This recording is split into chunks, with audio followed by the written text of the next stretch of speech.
bright neon lights, dance crazes, spectators and cosplayers in superhero costumes, and legions of fans that fill large stadiums around the world, with millions around the world glued to streamed images of high-stake battles fought on virtual islands, jungles, and fortresses for outsized prize money. The uninitiated might even view this explosive community as a secret society or even a cult.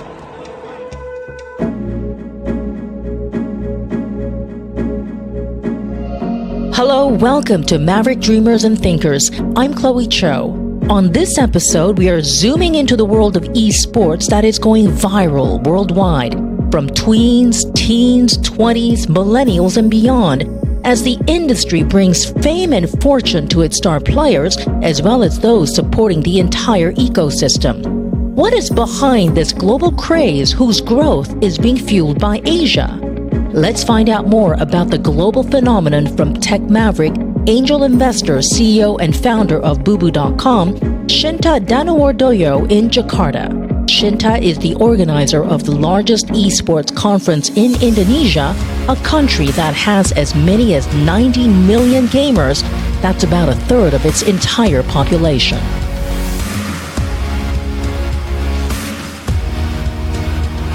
Based on what I've observed here, this could potentially be a real game changer in not only redefining how we view entertainment, but overall, just the whole consumption pattern of media platforms. Give us a quick snapshot of what you think is really at play here. So when you talk about esport, not many people actually understand what it is because it's quite niche, but niche in terms of age, I guess. What sort of age group are we talking about? When we talk esport, is from middle school to, well, now a lot of the professionals are also doing gaming, but the age bracket is probably 15, 13, maybe you can even start from 13 to 35, something like that. So it's the real core market that all the advertisers, all the sponsors, everybody is, they're trying to really, and that's sort of the tough nut to crack, especially for not only the millennials, but below millennials, right? So tell us, everybody thinks, these guys are just streaming, they're gaming, they're having a lot of junk food.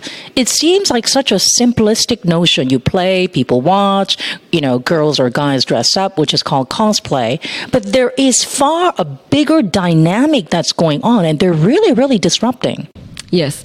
So, when we talk about esport is now we consider it as one of the biggest, it's the biggest live sport event. Because, when we talk about esport, we just don't talk about the offline. I mean, the people who comes and watch the game, but we also talk about the people who are watching the games online.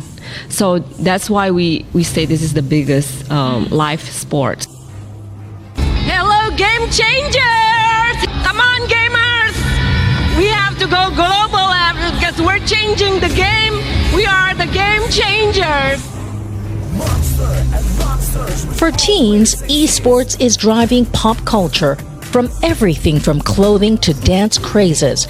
But those hooked on gaming aren't just restricted to teens or tweens. Nearly 500 million people are estimated to be gamers worldwide, and this population is set to grow as esports becomes more mainstream via streaming platforms.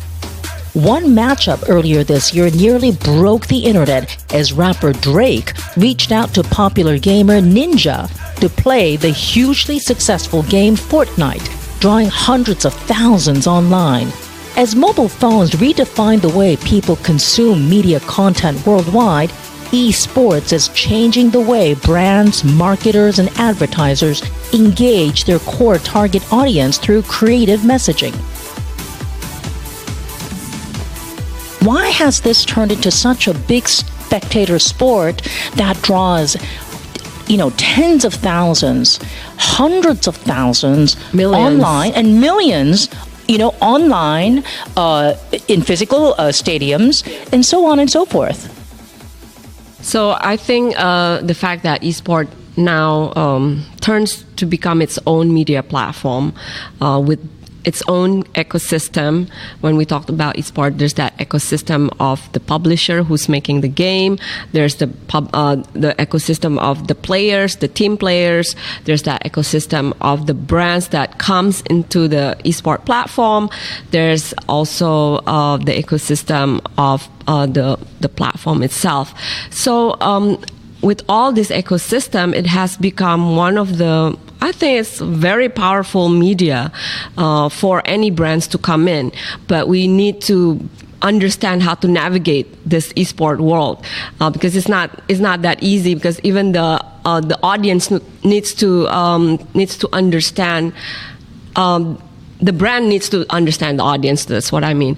So it's a different ball game than other media platform, but if you get to learn and you understand better, it's actually a very powerful one. What I thought was quite interesting about the presentation made by Twitch was that in terms of eyeballs and the time spent among the critical bracket, millennials and under, so we're talking about 10s and tweens to about 20s and up 35, is that they spend as much time on Twitch and streaming platforms as they do on Netflix. And actually the figures were much lower on YouTube. This is mind-boggling. The creative application of advertising. It's not just in your face, boom, It's how you can, let's say like Wendy's fries, while the gamer is streaming his match, the viewers can buy Wendy's fries of whatever size for $1, which is great for Wendy's. But at the same time, if the guy gives the rival players bits as part of his reward, then you get, instead of confetti, Wendy's fries that rain down. And it's really, really clever. Yeah, so I think coming out from this platform is a very, very interesting and creative ways to for brands to communicate. We didn't think of little things that, like you were saying about Wendy's, or there was other brands that are really funny how they deliver the message. We really didn't think that it could work. But like I said, understanding the audience of this esport enthusiast is really mind-boggling, because they interact way closer than the non-esport media platform. It's just easy to compare. For instance, I'll use the example of Cristiano Ronaldo, the famous soccer guy. He built his brand more than 8 or 10 years, I think. He does have a lot of followers, like I think 150 million something million. But he built that for that long. And then there's this guy named Ninja.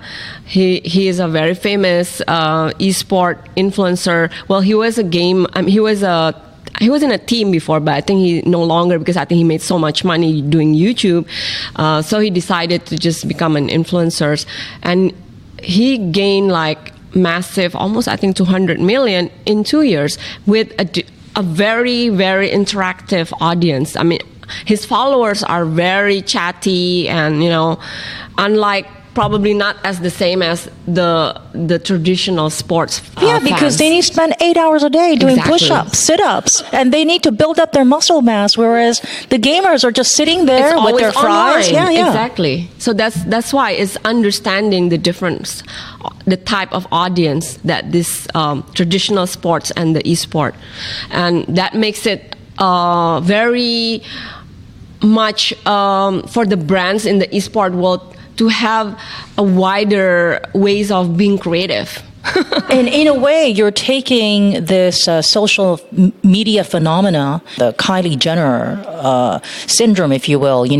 She has nothing but social media platforms, but her lipsticks sell out by the hundreds of millions of dollars. But in a way, these guys are taking it even a step further, because they're not only incorporating their gaming prowess, but also they could plug so many products. Exactly. And these guys, their fans will buy anything from shoes to French fries to snacks or anything. Why? It's just kind of mind. I guess maybe is this the next frontier in how the world, the new world, the younger world views superstars? I guess because it started with the Kardashians. We call it the KOL, the key influencers, right? And those guys actually changed the game of the brand ambassadors. When before the brand ambassadors are the famous celebrities, singers, actors, models. Singers. It could be nobody, but started their own social media account, and people is interested, and maybe they see this person more genuine over their social media. So, boom, comes a new type of brand ambassador for brands, and for some reason, esport take it to the next level of having massive followers who are more, I can say, like a cult. Yeah, it's a cult following. And I could understand how kids are drawn to it because you kind of have your own secret society. A lot of the adults, moms and dads and grandmas Not included. They don't understand the lingo. Yes. And so they get their little jitters by having their own community. And so I think there's a chance that this could really, really evolve. It becomes us versus them becomes us. There's also a great spectacle element.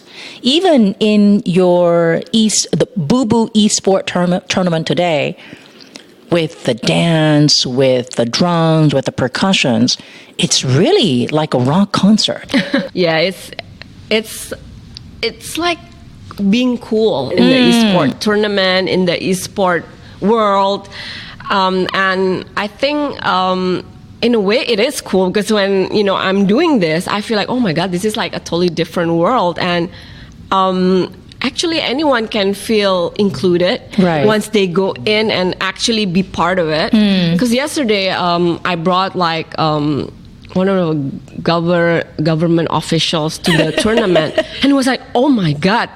And he's like, oh my God, this is like a political campaign, like we can actually do this. Like no. These kids are probably like anti those political stuff because they want to protect. This is like their identity, their turf. Yes, yeah. But when because all these government officials are probably politicians, and they go like, "Oh my God, how can I take advantage of this phenomena and win the next ticket?" Yeah, because when they saw the faces of the kids watching just an LED with game on it, like how can they be so excited just looking at that? So the excitement, you have to feel it once you are doing it or when you attend it, unless you don't. That's the whole reason why I'm doing this event, because I do both the conference and the tournament, because you have to go to the tournament to understand why people are doing those things.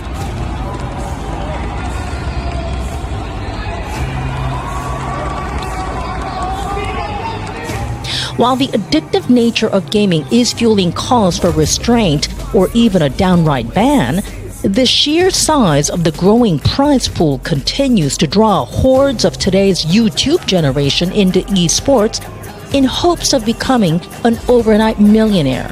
Top prizes for hit games such as Fortnite or Dota 2 easily turn the winners into instant millionaires, and there's no stopping this viral obsession for many as esports becomes a medal sport at the Southeast Asian Games in the Philippines in December this year and at the Asian Games in Hangzhou, China come 2022. A rather puzzling turn of events for stressed out parents who have been fixated on confiscating their kids' tablets to get them to focus on schoolwork.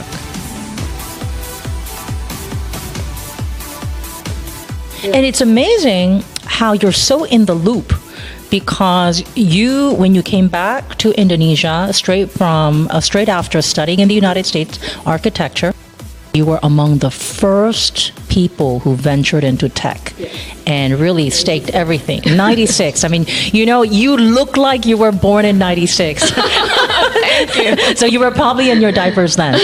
And so you started out then, you've evolved. So based on all your years of experience, what really made you click that, wow, I need to get into esports?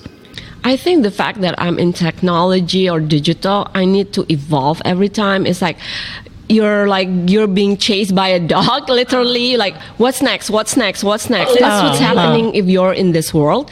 The changes is in seconds. So us as a business person who's doing in tech or digital, we also need to evolve every time. We need to innovate. We need to evolve, or else we'll die.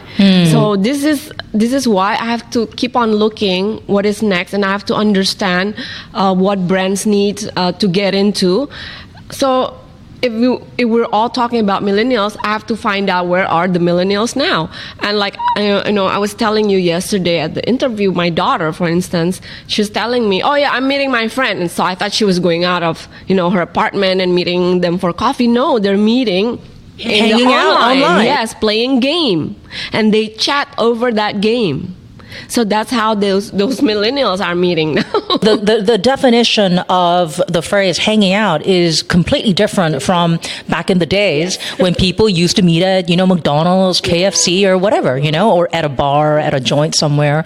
So as hot as this thing is, and unlike traditional sport, you don't really need to have the physical traits that define, all these guys, Ronaldo, Roger, Federer, Serena, Williams. You don't need to be tall. You don't need to have 0% fat. You can just be whatever shape, size. Yes. And so it seems like there's a low barrier to entry. Yeah. But maybe that's not what it's all about. So the fact that the gamers looks like who you are, like, oh, doesn't look that tall. He's not all that fit, muscular. Yeah. I can be that person. Right. So it's more relatable. Yeah. But the flip side is you have to be really, really smart. Most of the gamers that are winners or champions, their IQ are really high because they need to know how to strategize.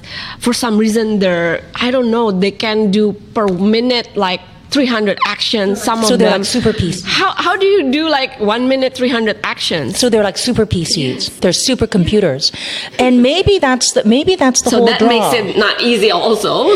But you see, what a lot of tweens and kids look at is, this guy dropped out of school at the age of 14, right? As much as it seems like it's so easy for anybody to do it, I think there's a great psychological and mental game going on. It's almost like a warfare. So, and that's where the bullying comes in. And that's where a lot of women get shafted to the side because of the bullying, the sexism, ageism that prevails. I think it's simply turning into the real life Hunger Game. What's your take?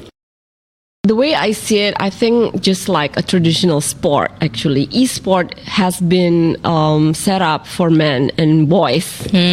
So by men? Yeah, by men. And for some reason, even though esport is a new thing, for some reason the setup is still like a traditional sport. So now if you see the traditional sport, there's still like, gaps between men and women. It's a complete boys' culture. Yeah, so I think it's happening the same way. Nothing's really changed.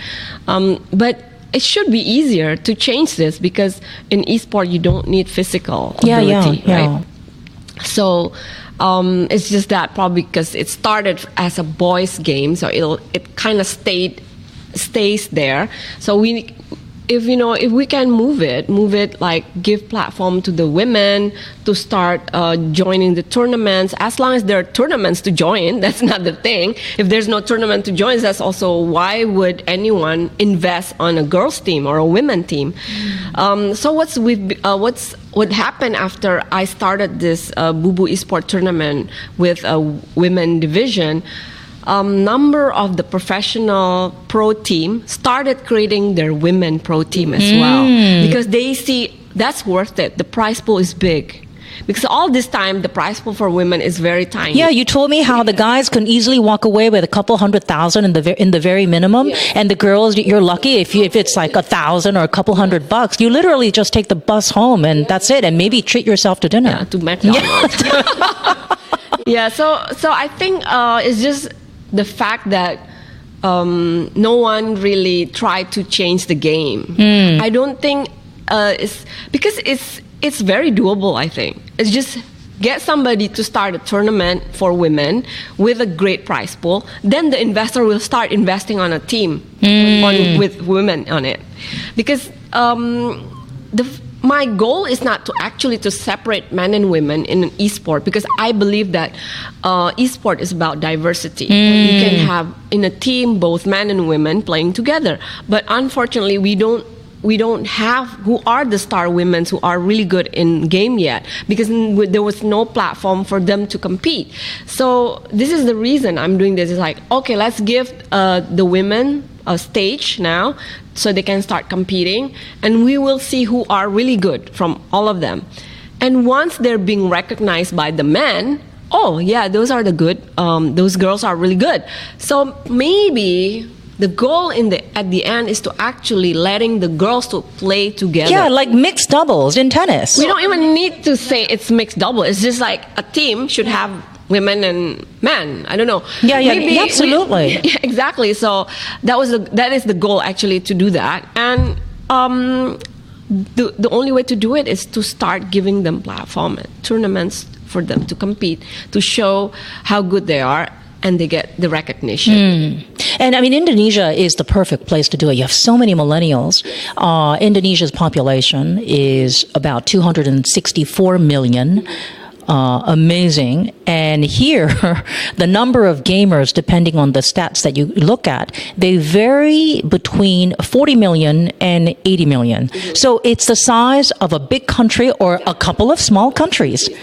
And the fact that you're giving this push here in Indonesia is probably going to, get a lot of people thinking, right? Hopefully, because the idea is to push this outside of Indonesia as well. Because I see this this thing is not only problem for Indonesia, but also for other countries. And, when we talk about Indonesia, let's talk about regionally first, the Southeast Asian countries.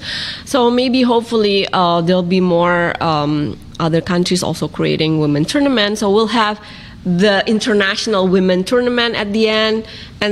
But again, for me, with this type of esport, it should be diversity, They should just have one team and have even men and women.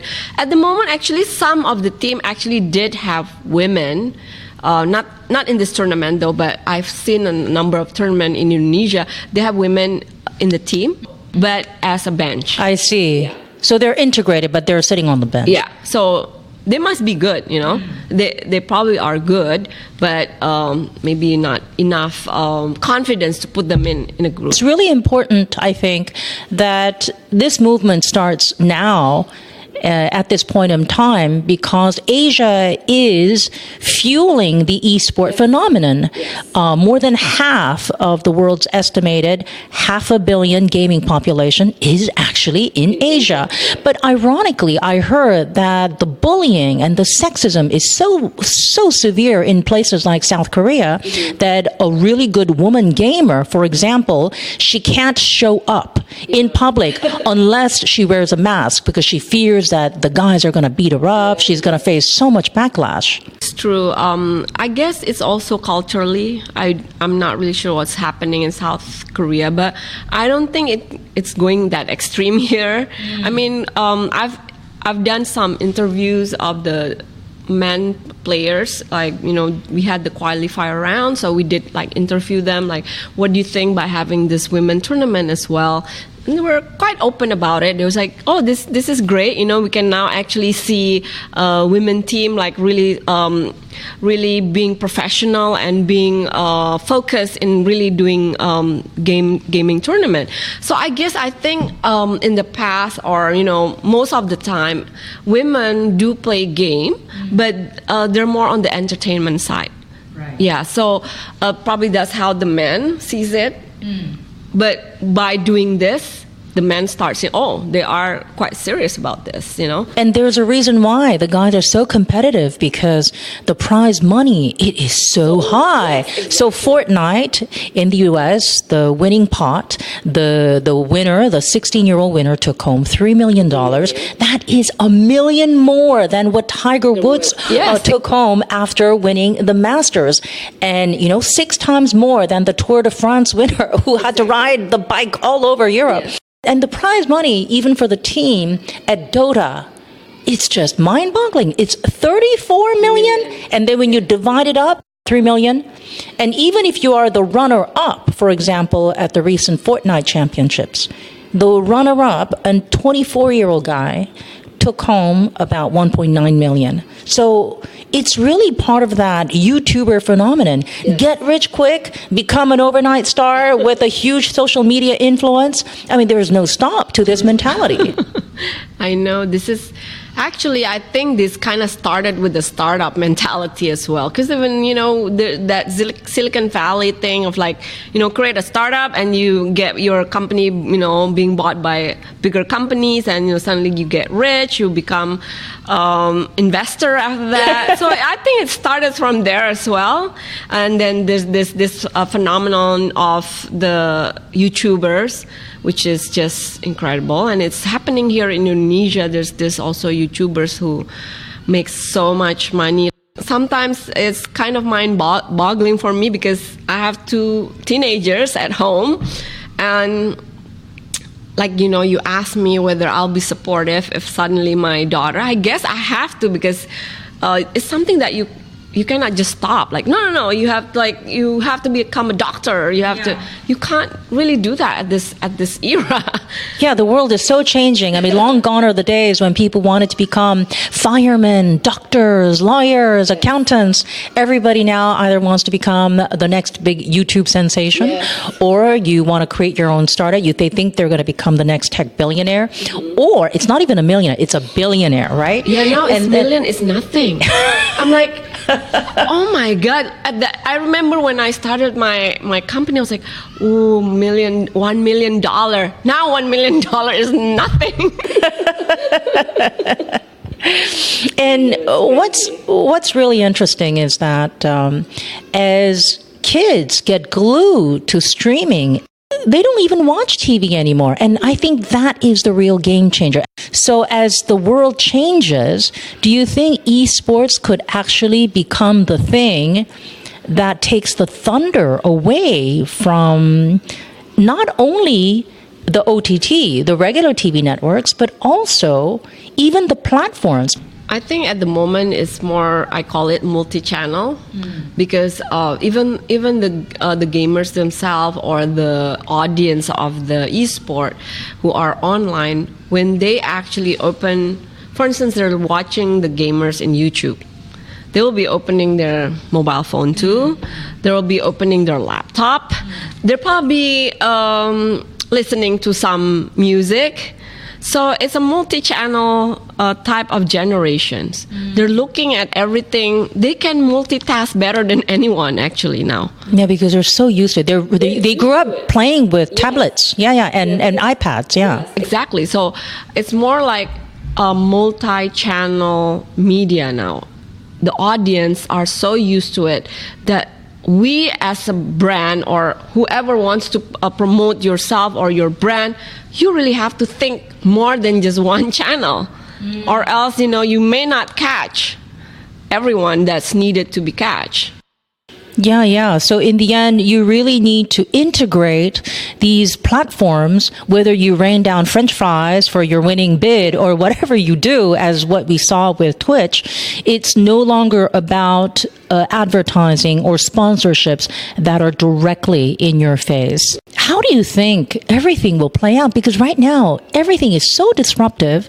It's so tough to figure out what's going to happen to the media as we know it. How is the definition of entertainment evolving? Everything just seems so up in the air. I think the way I see it is we just need to evolve and be innovative, and we have to find and understand the new millennials, the new world, because the way, if we want to, we've seen how the old medias are closing down now. A lot of the newspapers, magazines, even in Indonesia, because I didn't think it would catch on that fast, because we still have 17,000 islands. Oh, that's on a high tide, right? Low tide, it's like 18,000 I hear. But then I was thinking, it's not reachable, all those islands, right? We're talking only on the big islands. Okay.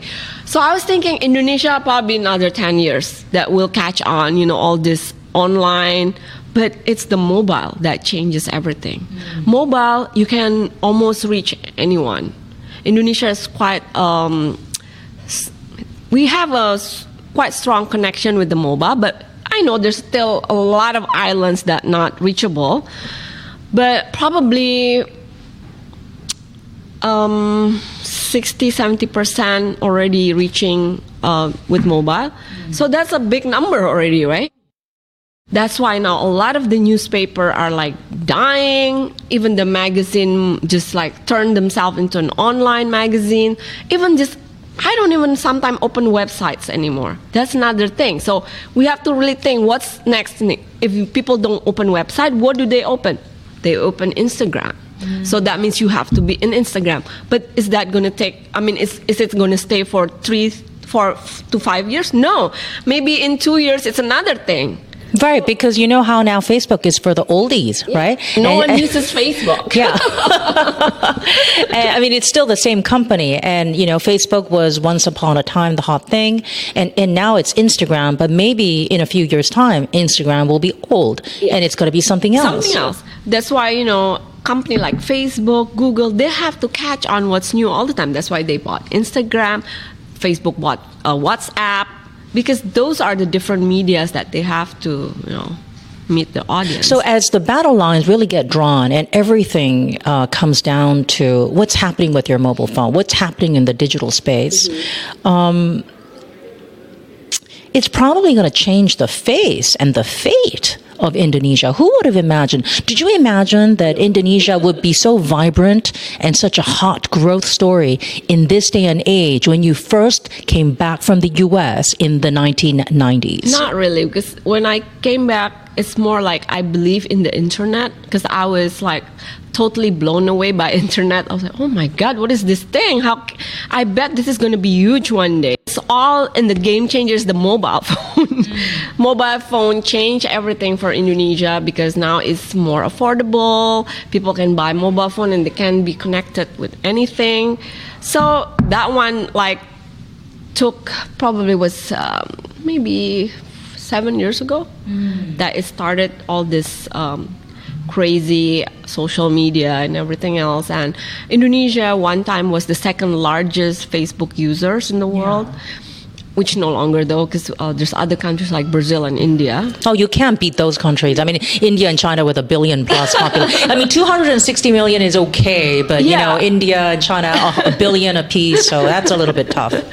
But we're still on the fourth, but that's huge still, because the thing is, we are very young population. I heard this view that given this mobile drive, mobile revolution that is sweeping across the world, that Indonesia alone might become as large as the entire ASEAN economy, and that's within 5 to 10 years? Yeah, they were saying 2022, I think.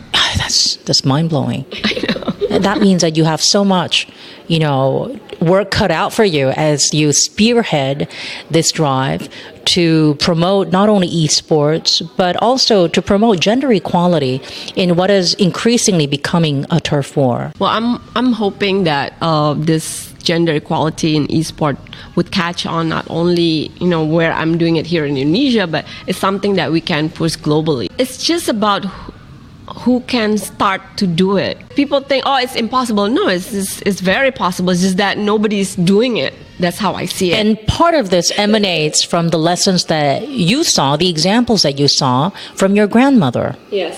Right? Because she's the one who told you from a very young age that, look, you don't need to think that you're second class to boys. So my grandma her name is Supani. So she was, in 1960, she became the traveling ambassador to Sukarno. Sukarno is the first president of Indonesia. And she actually started a political party after that. Oh, my God. In Indonesia.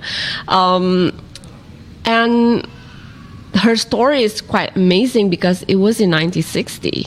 And even up to today, I don't think anyone is actually doing what she's doing. Yeah, what a warrior. So I'm like, You must have that spirit in you, and that's why you are where you are. Because I see her, it's like, so I can do anything, basically. That's, like I said, I think role model is really important because like when you have a role model and you see, oh, it's possible, I can do that.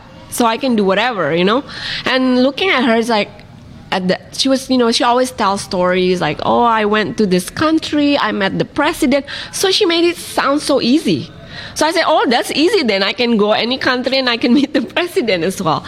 And I have like her pictures, meeting all these world leaders.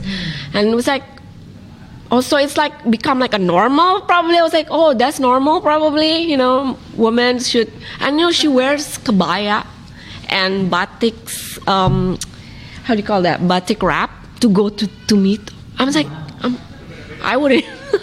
It's just I was like, oh my God, how does she do it? In 1960, even people today cannot do what she's doing.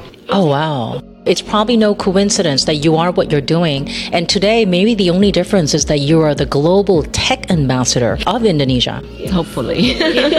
Okay, well, Shinta, thank you so much for your time. I know you're super busy. We wish you the best of luck, and let's keep talking. Thank you, Chloe, for supporting this. I am really grateful. Thank you for tuning in. Hope you enjoyed my conversation with Shinta. Would be most grateful if you could subscribe and share your feedback. Do make Maverick Dreamers and Thinkers a part of your weekly routine. And if you'd like to find out more about our podcast, go to www.brilliantmp.com for details. Until next time, to all the great dreamers out there, I'm Chloe Cho. Take care and stay tuned.